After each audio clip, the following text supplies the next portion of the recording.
everybody. The last lesson on Sigmund Freud. We've been on this dude forever. Actually, like probably a week and a half. But either way, it's a long time. But there's a lot of stuff that he had that's really important and that you need to know. You should know if you're going to study any psychology whatsoever. All right, so we went through some defense mechanisms. We did repression, regression, displacement, and sublimation. Now we got 4 others, actually 3 others, and then I kind of like added Freudian slips in for kicks and giggles. All right, so go grab your sheet that should look like this. Let's talk about it. All right, so next one, acting in exactly the opposite way to one's unacceptable impulse. So you want to do one thing and you act the opposite. So for example, have you ever met someone who like like they hate you, like you just know they don't like you, but when you talk to them, they are super sweet, like, oh yes, how are you doing? Yeah, it's wonderful. And they're like sticky sweet, and you're like, oh, gosh, I know you. I'd rather you just come out and say it. Just come out and say, you know what? I hate your guts. All right, I can deal with that better than the sweet sickness. That's acting opposite of your unacceptable feelings. What's the example? Being overprotective of and lavishing attention, I mean, giving all kinds of attention, giving all kinds of presents to a child you didn't want, to an unwanted child. Ooh, that's a gut check, isn't it? That's called a reaction formation. Reaction formation. Reaction's the key word. You're reacting to an impulse that you know is bad by acting exactly the opposite way. Like, I know I just despise this person, but I'll act super sweet to them.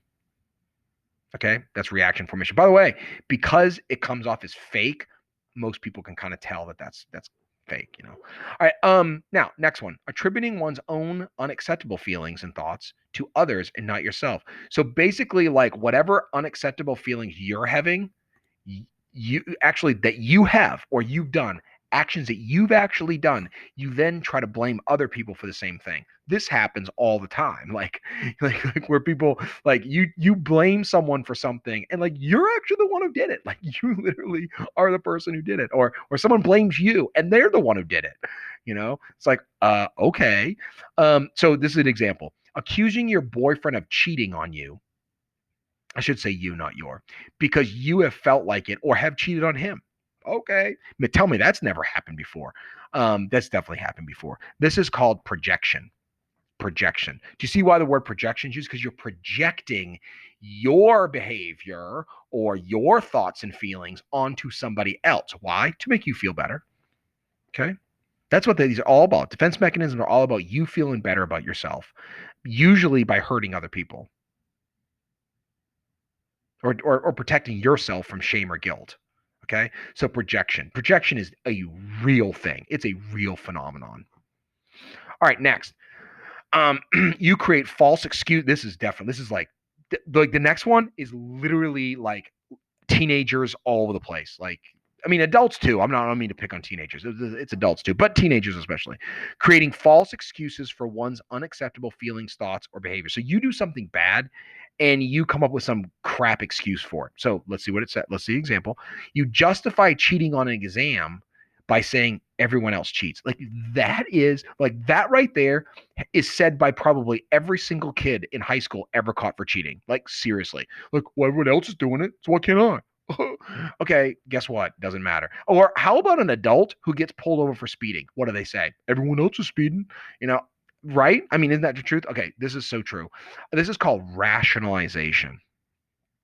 Rationalize. It means to rationalize something. And that's so real. We do that all the time. We rationalize. Instead of just saying, you know what? You're right. I did. It was my bad.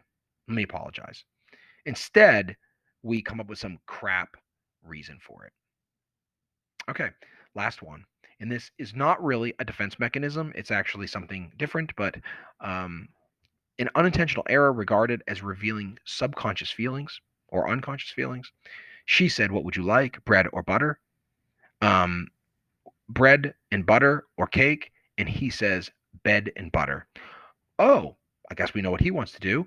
All right. So that is, of course, a Freudian slip. And that's really not a defense mechanism, technically the other ones. And there's, by the way, more modern people, some other modern defense mechanisms that people come up with, the psychologists in today's world have come up with, and those are out there as well. But these are the ones that Freud was famous for. All right, awesome. Got to practice them. These are hard because the vocabulary might not be things you're familiar with. And when you're not familiar with something, that means you have to practice it extra in order to master it. So get to work on that, practice, master. Thank you.